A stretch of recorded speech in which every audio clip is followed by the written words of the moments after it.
না, আজ আর কোনো সৌজন্য সাক্ষাৎ নয়। আজ আমি এমন একটি প্রতিবেদন আপনাদের সামনে তুলে ধরার চেষ্টা করছি যাতে করে আপনারা এক মহিষী নারীর শখের কথা জানতে পারবেন। আমরা তো অনেক শখের কথাই জানি। কারুর বেড়াতে যাওয়ার শখ, তো আবার কারুর গান গাওয়ার শখ, তো আবার কারুর ছবি আঁকার শখ।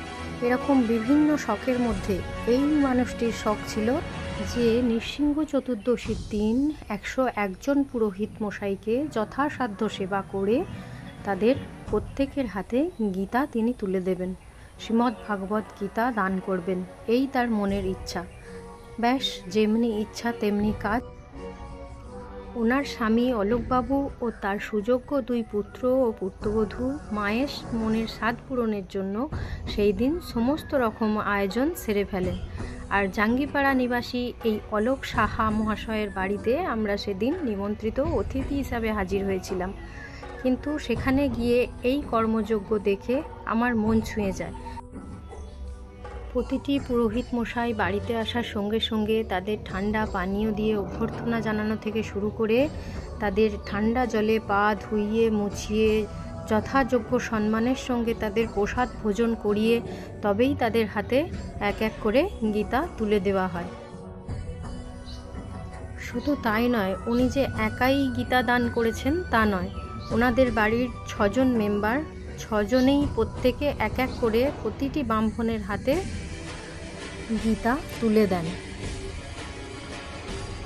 এই গীতা দানের পাশাপাশি ওই ব্যাগের মধ্যে একটি নামাবলী, একটি চামর, একটু মিষ্টি, একটু ফল, একটু সোনা রূপার অঙ্গুরি আর সাধ্যমতো দক্ষিণা, সমস্ত কিছুরই আয়োজন করেছিল এই পরিবার।